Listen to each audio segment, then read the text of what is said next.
Welcome into a special Wednesday evening edition of the Hot Read Podcast. I'm your host, Easton Freeze, Director of Published Content here at BroadwaySportsMedia.com. We're also brought to you by the 440 Podcast Network. You can follow me on social media at Easton Freeze. I'm joined, as always, by producer JT, who you can follow on social media at JT_Ruhnke. JT, schedule release day, your favorite. How are you, my friend? I'm so excited to be here. This is the greatest day of my entire life. It's great to hear. I'm so happy to be here. Yeah, well, so am I. I obviously am almost as excited as you are. We're breaking down the Titans schedule, which just came out about 37 minutes ago here on a Wednesday. If you're with us live, huh? That was sarcastic. I don't like schedule release day. Yeah, I think it's pointless, but okay. I think they could I tell. just want to make sure for the people who can't see. Smile for the people who are listening that can't inside eyes. Yeah, but for like the podcast people who we need to give context about how I feel about this. But yes, okay. JT hates this, but the rest of you don't hate it. JT's bad and wrong. He's here anyways because this is what we do. And as Derek says in the comments, you need to calm down, JT. It's not going to be a long episode. We're just going to react to the Titans schedule. If you're with us live this evening, we appreciate you being here. Do us a couple of favors. First of all, if you're watching live on Twitter or on Facebook, leave those places. Go to Broadway Sports Media's YouTube page. It's Broadway Sports Media on YouTube. Find this live stream, and in the comment section, you can join Stoney, who is back after losing 8 pounds from foodborne illness. Happy to have you back, Stoney, and alive with us. Derek, Kenneth, all of you guys, we appreciate you being here with us, and you can be a part of the conversation along with them in that comment section. We'd love to hear your thoughts, questions, comments on what the Titans 2024 is going to look like. Now, we've known who the Titans are going to play and whether they will be playing them at home or away for some time now. But, of course, schedule release day is all about in what order they do that. And the Titans are playing a lot of noon games, baby. Get ready to learn noon Central Time, baby, because that is when the Titans That's the thing I'm happiest about. I'm so happy about that. That works great for me. Yes, it makes our job easy. We can get into a routine. It's not like every week there's a new set of circumstances we have to adapt to for the show. So from our job standpoint, very fun. For fans, not super fun to only have one primetime game. But listen, you were picking in the top 10. You were 7th overall in the 2024 NFL draft. What were you expecting? The Titans get one primetime game, an away game in week 4 in Miami, which we'll go game by game here in a moment and break down the implications of each of them and kind of look at the schedule from a 10,000-foot view.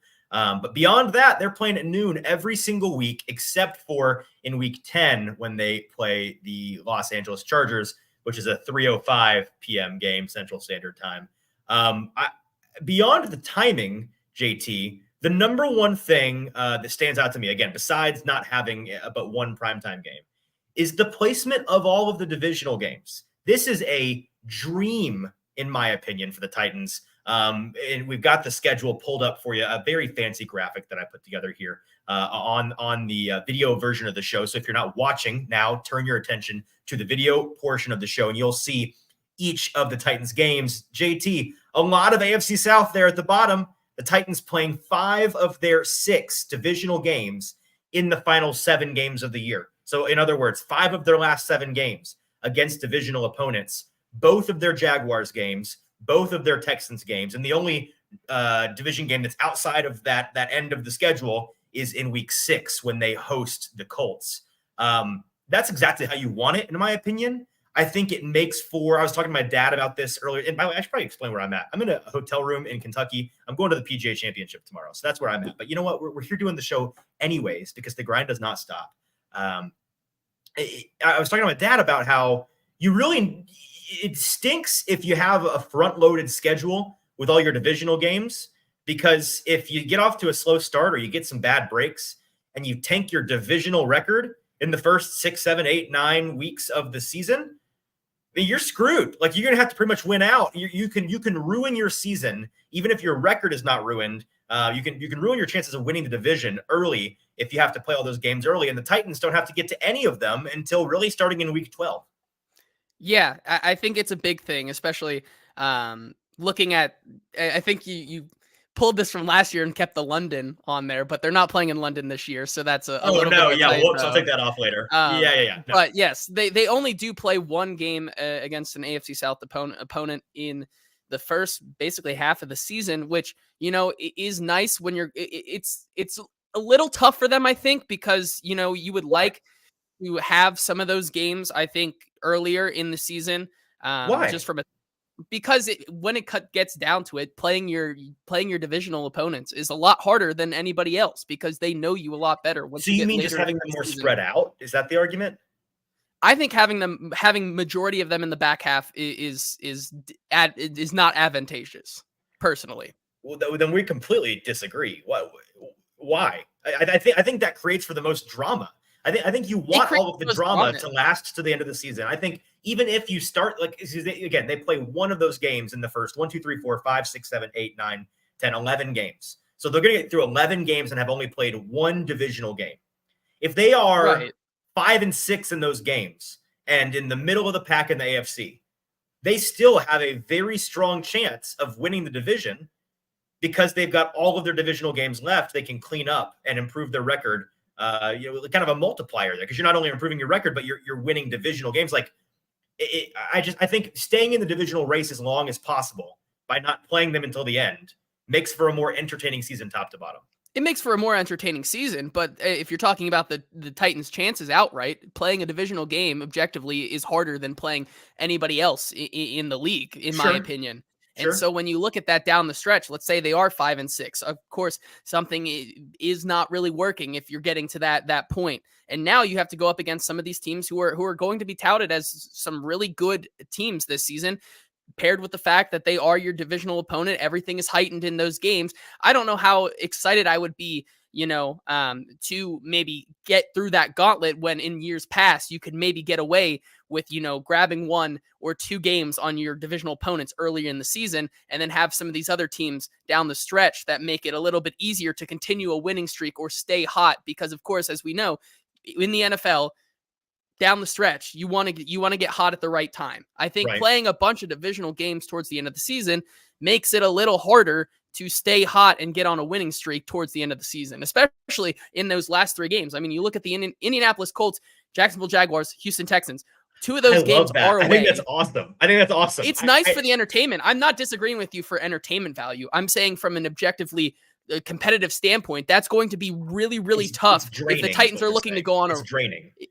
it is, and it's going to be tough if the Titans want to go on a run late in the season to put 3 games back to back to back against divisional opponents together to make a chance to get to the playoffs.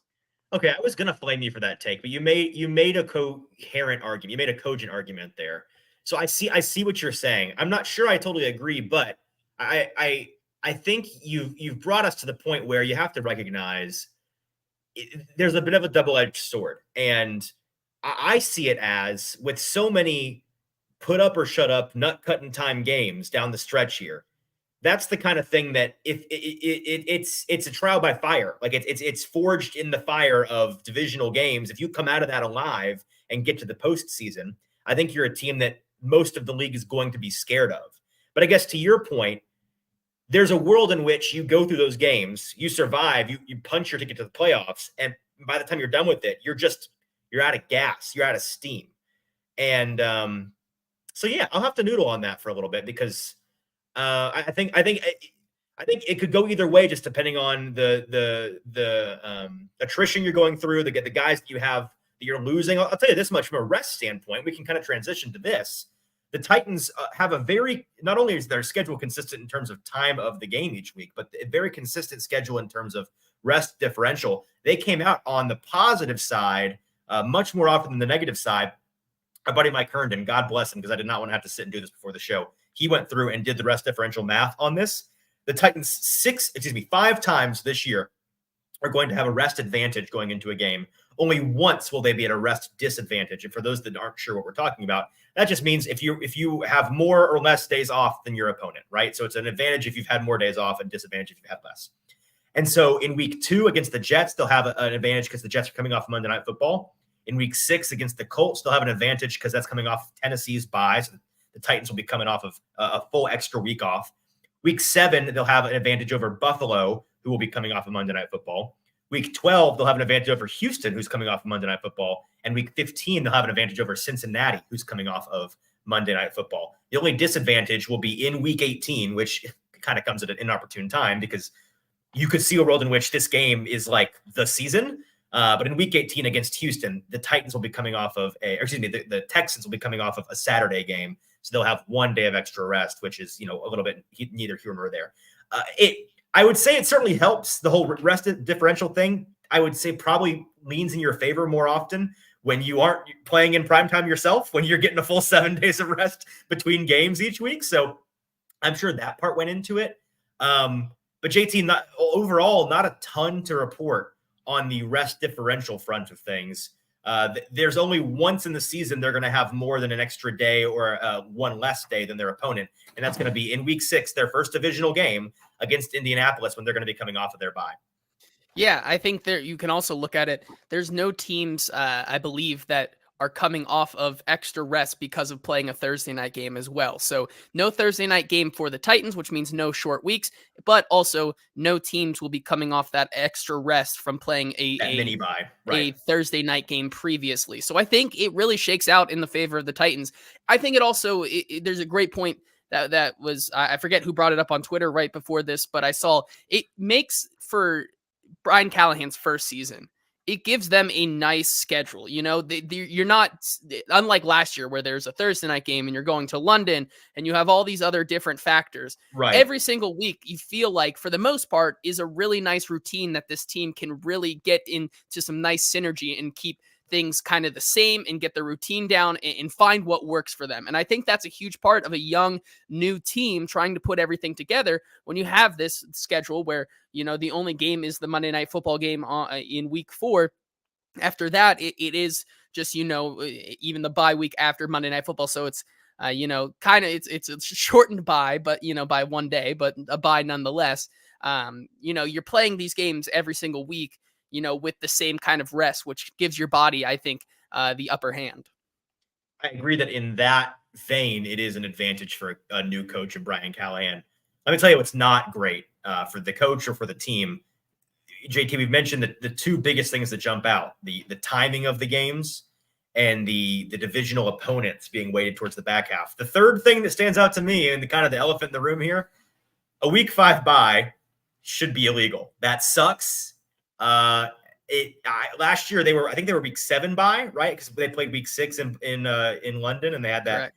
Right. So that felt too early.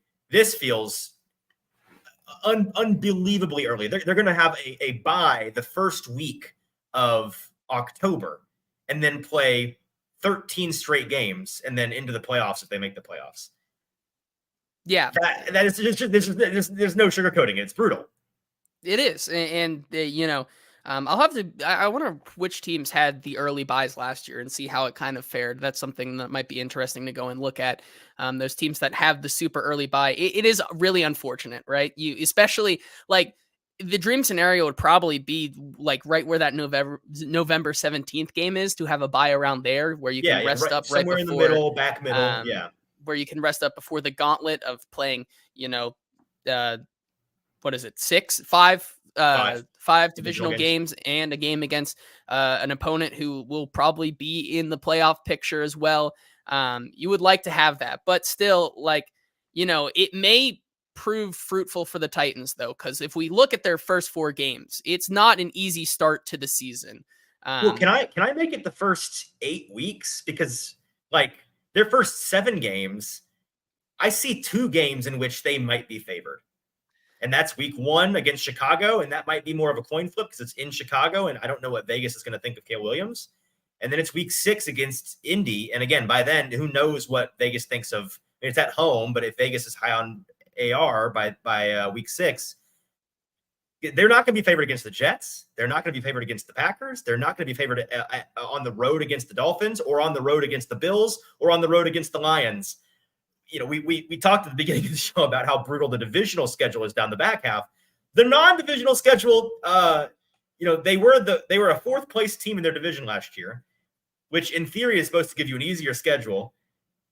They did not receive that easy schedule because the teams they drew were, just some unfortunate ones to draw in terms of the last place afforded teams. But man, in those first 7 games, the Colts and the Bears games are going to be really important because they're going to have to pull some upsets. They definitely are. And Stoney in the comments pulling them for me while we're on air. Thank you for that. Thank you, Stoney. Week 5 buys last year: Cleveland, LA, Seattle, and Tampa. 2 playoff teams there. Tampa probably the best out of that, but I think there's asterisks to both of those when you given I mean, Tampa won the 8 games, didn't they? circumstances. Right? And they They won won a less than division. 10, Yeah. and because they're in these very soft NFC South. And then Cleveland, a Joe Flacco Linsanity run, Right. revival tour is really the only reason that they were able to continue. So, it kind of goes to show, like, I think the Chargers in Seattle, what especially with the Chargers, who battled a lot of injuries, what could have happened last year if they had a bye later in the season, something that maybe the Titans could be wondering. But yeah, I agree with you. Like, I'm not going to start 5 months out saying, "Ooh, I'm not going to predict what they will go right now," right? Because that's just foolish to do. But just looking at it, yeah, I mean, it is a tough draw, especially when you're a last place team, when you're getting teams who finished in last place, like the Bengals and the Chargers and the Jets and all these teams that, for one reason or another, are not last place teams, but did finish in last place, or the Patriots. I guess with the Jets, they play all Right. of the AFC, but still, Yeah. like, So hang on. I Yeah, mean, the last place teams they drew were Washington, the Washington, Chargers, and Charger. the No, so yeah, Washington, Bengals, Chargers. Bengals, Chargers. Yeah. So Yeah, Washington's really the only. They're the only gift team to you there. Chargers, and Bengals could is they not even be? Like, they right. Maybe have a not. lot of Maybe not. things Yeah. going well for them. They have a quarterback now in Jaden Daniels, who we don't know if he'll be good by that time or not. Who knows We're alive, what will but happen exactly? But still, like, there aren't any really soft teams on the schedule besides maybe like the Patriots right now that I could objectively feel confident about saying, yeah, the Titans, especially at home against the Patriots, they should feel really good about this game. yeah, and I see Logan in the comments. This picture is not accurate. Hey, buzz off. I made this in a car hurriedly before we get on the thing. I know we're aware. Yes, that December 8th, not Monday Night Football. I'll fix that. Don't worry. October 13th, not London. I'll fix that. Don't worry. It's all the teams and the weeks and the times are right. That's what you should focus on. Give me some grace here. I'll tell you what.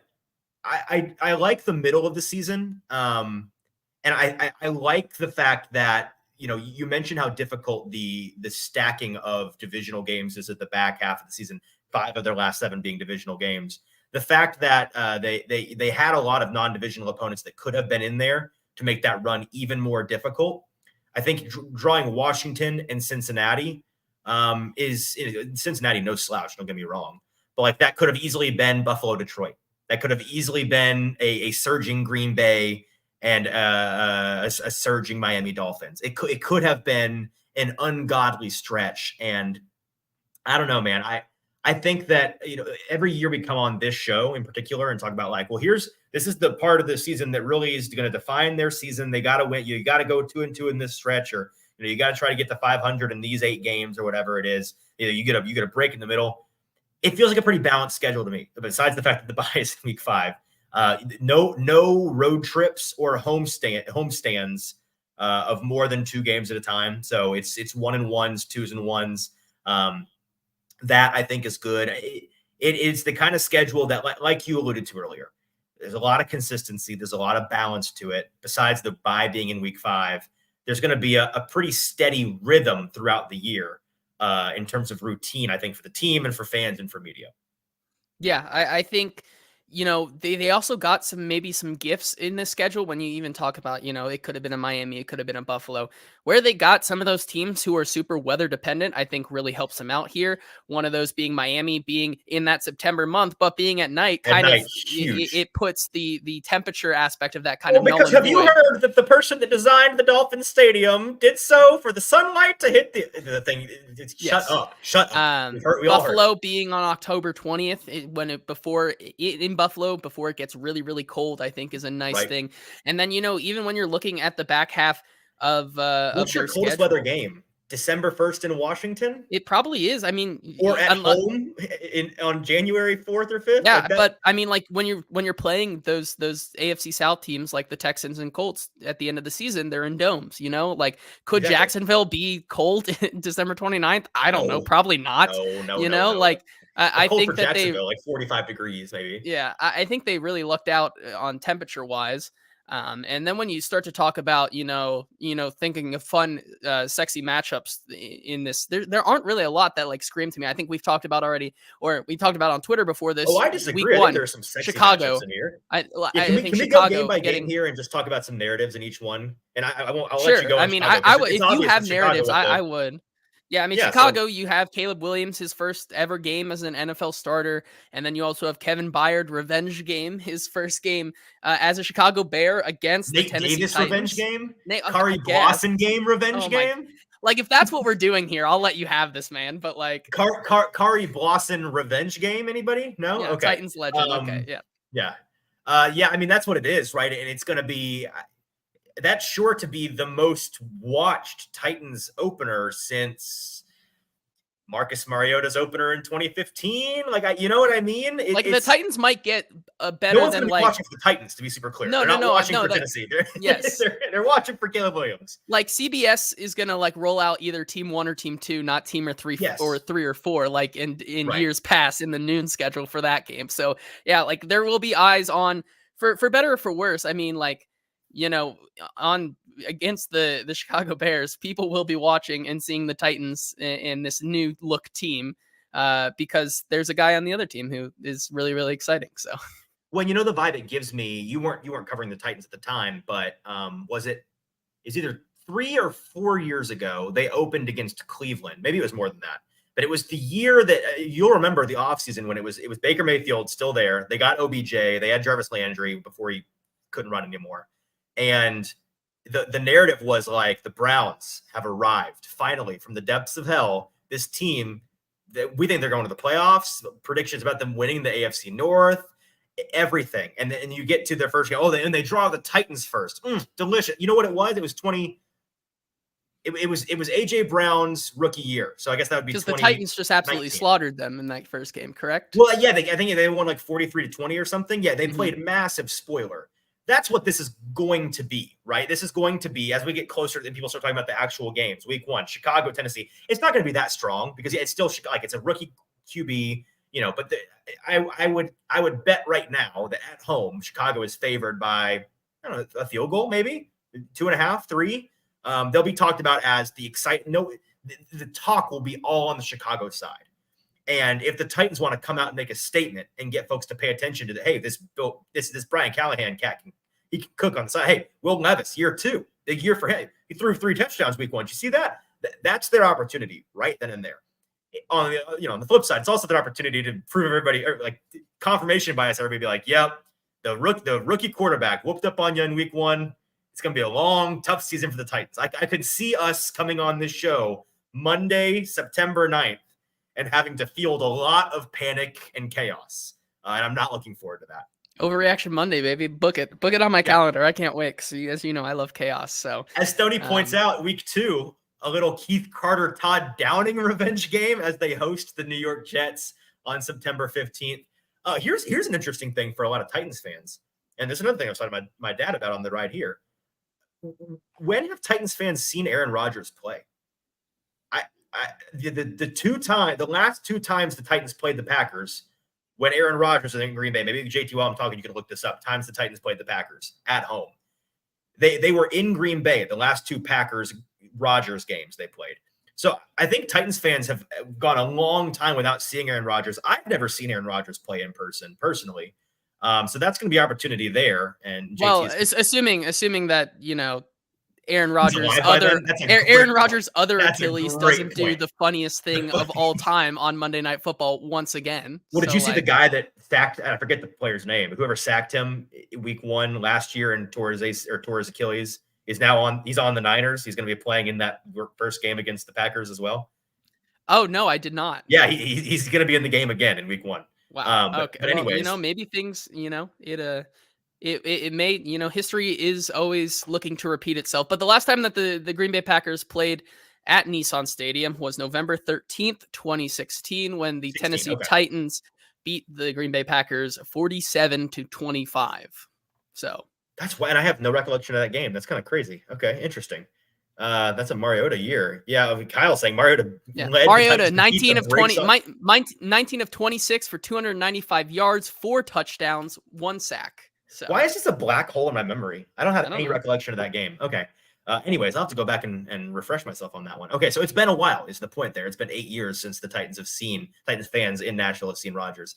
You bring up the point of, in terms of when you want to face the Jets, I think it's a bit of a double-edged sword as well because, again, Rodgers likely not to be dead yet by week 2.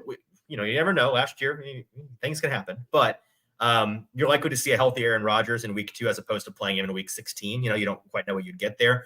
Although there's been a lot of hoopla about the Jets roster this offseason, JT, and about how on paper it's just a top 3 roster in the NFL.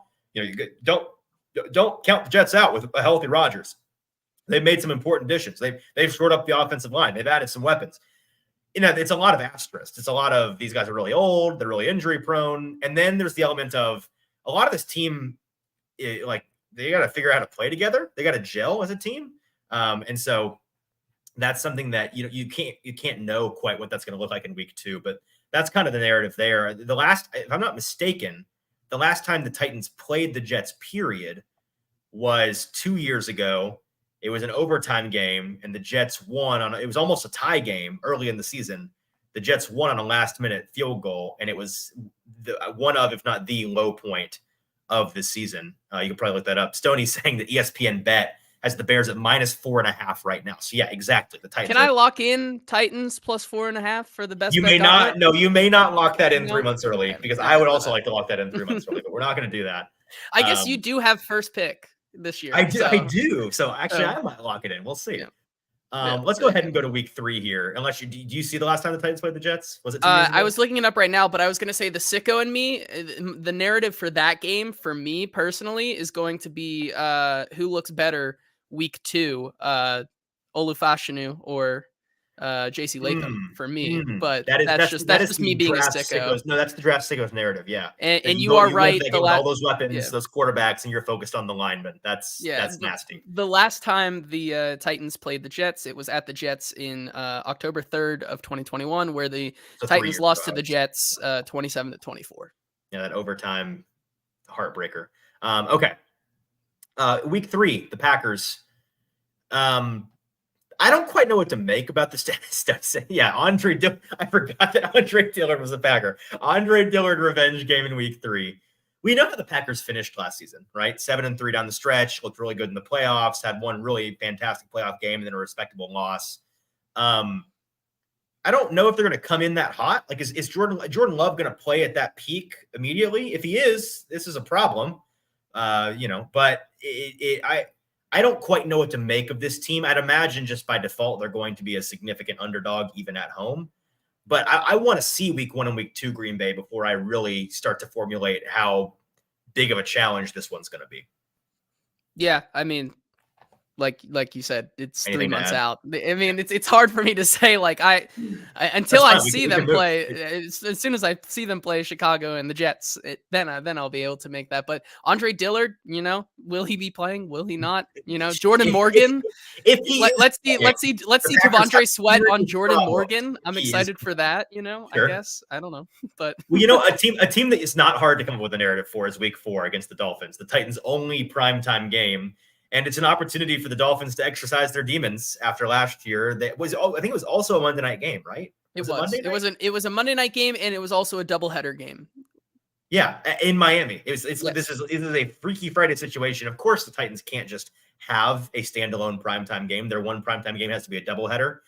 We were, you and I were half jokingly afraid they were going to get screwed with the timing and play at 5:15 or play at 9:15, 6:30. Perfect. I have no. Do we know when the other one is? Are they back? Are they at the same time? I do not know, but I can look it up. Yeah, let's check. I'm going to guess they're at the exact same time, and no one's going to watch the Titans one. But I do. They play at 7:15. Okay, so people are gonna watch the first 45 minutes of the Titans game and then tune out for the. And rest. Michael Wagner saying Dolphins are going to smoke us. This is the same narrative we had last year. I don't. Okay, but to Michael's point. that was a week, 14, 15 game last year? 14. 14? Yes. That was when the Dolphins were and historically have started to fall apart at the end of the year. Mm-hmm. This is when the Dolphins historically put up 70 points on their opponents in September. So, they're hot, they're fast, they're sexy, they're fun, they're healthy early. Not the greatest time to face the Dolphins, in my opinion. That being said, I do love the opportunity for them to exercise their demons, for the Titans to just big boy, just give them the daddy treatment and go down there and do it twice in a row would be very funny. It would be very funny. I would agree. You get another round of the ghost of David Long Jr. being healthy once again. It's the only real narrative I can think of. The next game after their week 5 bye, which should be illegal, is at home against Indianapolis. And the one thing that pops out to me is you don't play Indy again for 1, 2, 3, 4, 5, 6, 7, 8, 9 games. 10. It's 10 games later that you face Indy. You play them in week 6 and week 16. In my experience, it's Titans and Colts fans that like to jaw back and forth more than any other opponent in the AFC South. And with two quarterbacks that are second-year players, they both in different rights have a lot to prove, Anthony Richardson and Will Levis. Whoever ends up on top in that game, and or whoever has a bad game, maybe he throws a couple interceptions, has a fumble or two, does something stupid, they're going to have to sit with that, and fans are going to have to sit with that for 2.5 months because you're not going to see the Colts again for somebody's revenge game for a while. Yeah, I mean, the question is, do you think the Titans at all see Anthony Richardson this season? Does he get hurt before week 5? No, or does he make it all the way to week 16? He'll be there to week 6. Week 16, I don't know. Yeah. I mean, Will Levis could be dead in week 16. He also went down at the end of the year. So this is true. But I think one thing that that caught my eye and might be an interesting narrative is that the Titans play the 4 top consensus rookie quarterbacks this season. Caleb Williams in week 1, Drake May in week 9, JJ McCarthy week 11, and Jaden Daniels in week 13. So that'll be really interesting to see how the Titans stack up against all 4 of those quarterbacks and kind of compare Will Levis's second year to all 4 of them. That's a good point. Buffalo on the road in week 7. Titans fans have had a lot of games against Buffalo in the past 4 or 5 years. Some big upsets against Buffalo. But the last time they played was in week 2 years ago. And it's the game where Taylor Lewan tore his ACL again. And they got boat raced like 43-7 or something. I'm not even sure they scored a touchdown in that game. So Titans with an opportunity to exercise some demons in that one. A really tough 1-2 road, but easily the toughest road stretch, in my opinion, even though you play 2 divisional opponents in a row later in the season. I think playing at Buffalo and then at Detroit in back-to-back weeks is really difficult. And I think both of those teams may be like a touchdown favorite in those games. Yeah, I mean, it's a tough 2-week stretch back to back on the road. If one of those games was at home, I think it'd be a little bit more favorable. But yeah, I mean, you're going to catch Buffalo. I have no idea what Buffalo could be this year. I think the Lions continue to be ascending. They, for my money, might be a hot take, but they might be the toughest team on the schedule that the Titans play this year. Sorry, the Bills or the Lions? The Lions. Yeah, no, I agree. I think the Lions are a Super Bowl contender. I'm trying to think of like potential revenge games there. Buffalo, not really. Lions receiver. Who's the speedy guy who scored the touchdown for the Titans in their playoff run against Baltimore? Josh Reynolds or Khalif Raymond? Khalif Raymond, Titans legend Khalif Raymond. I can't believe I forgot his name. That's the revenge game there. The Patriots and then Chargers might be a nice reprieve after those 2 games off. Again, another team you really don't know what they're going to be in the Chargers. That could be a terrifying game on the road in week 10, or it could be a game that you're looking forward to. Vikings game is going to be an interesting one just because I'm the sicko in me is excited to see the Vikings receivers go up against the Titans cornerbacks. I think those are going to be really, really fun matchups. L'Jarius Sneed covering Justin Jefferson is going to be really, really fun. Now, I say that, watch them both not be healthy for that game, and they're both out, and my heart's just broken. That's kind of what I'm looking forward to in that one. And then not getting the Texans for the first time until week 12, I find really fun because it gives the Titans a good 11-week period to figure things out and gel and be at a place where they can go up against the favorite in the division. Stoney pointing out with the Vikings in week 11, whether they're going to be rocking with Sam Darnold or JJ McCarthy at that point. It's got to be McCarthy, right? That's not going to be a Darnold game. I mean, I'm not going to make any decisions right now. I would think that JJ McCarthy goes into the season the starter from the get-go, but that's just my personal opinion. Sure. So, as we continue on down here, Washington, again, no idea what to make of what they're going to be on the road. The Jaguars in December twice, not really a whole lot to say about that besides the Titans are going to have a chance if the Jaguars are hot to dismantle them in the last month again. Your Bengals in week 15, JT, speaking of, are they going to be alive? Joey B, is he going to be around for the week 15? Oh, he looks better than ever. He looks great. I'm so excited about him. Well, yeah, but is he going to survive like July and August? That's the What do you mean? They added. Is he going to be rolling out of the pocket untouched and kill himself again and then ruin the season? That's August fair, 3rd. That's the question. All right. There's more to it than the Joey B, will he be there element of it. There's there's so many former Bengals versus. I was about to say there's a lot of former Bengals on this team. It's going to be a revenge game in that Tyler Boyd revenge game, Cheeto revenge game. Yeah, Brian. Brian revenge game. Maybe they'll have a couple more former Bengals by then. Who knows? Jill Morris saying that she'll be at the Washington game. That'll be fun. Have fun in the worst stadium in the league. But other than that, have fun. Don't get hit with any falling things or sewage or anything that happens in there. Soundwave in the comments saying what I was ultimately getting to here. What do you think the odds are that week 18, that Texans game, Titans-Texans at home in Nissan Stadium, is going to mean something for somebody? I think it probably will mean more for the Texans, but then again, it's the same exact scenario last year where the Titans could have a very real chance to play spoiler and kind of get some exercise, some of Miss Amy's demons, maybe. I think that could grudge be match after some often comments that have been made from ownership groups. I think that is what that will be. I wouldn't be surprised to see. They're wearing the throwbacks again this year, correct? The Titans? Yes. Yeah, and well, I mean, that's what I was about to say. The Texans. I would put a lot of money that on November 24th in week 12 in Houston, the Texans wear their copium Columbia blue alternate jerseys. And I would put a lot of money on the fact that the Titans end the season in their Oilers blue at home against the Texans. And that's probably going to be a big narrative both of those weeks. But I guarantee you that's what they do, especially after what happened last year and the comments that have been made this offseason by that Texans ownership that needs to grow up. I think that's a lock.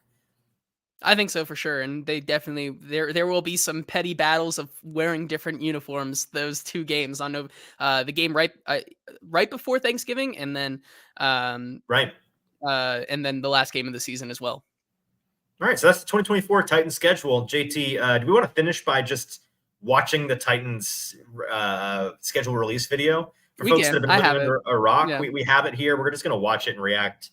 The Titans reprised their on the streets of Broadway, asking people to name that team based on the logo. They brought back one of the girls from last video to host Stars of the show. Yes. The Red Stallion girl. Yes.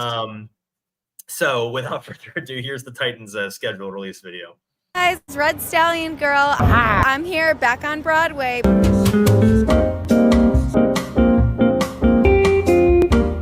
Oh, the Bengals. Yeah, I love the Bengals. Love the Bengals. Love Joe Burrow. Yeah. They peaked in 1970. True. That one's the wildest. That is the wildest. No, this one and then the Patriots ones are my favorite. That one's true. Keep going. And over the cheese. Okay. Okay, so Alex Earl's boyfriend. That's the Dallas Cowboys. That's Dak Prescott. 2 years in a row they've done that. It's 2 years in a row. Like I guess because the They're horseshoe cowboy. I guess. Logo and it's I don't know. Maybe I guess so. Yeah. I wouldn't want to be a table around him.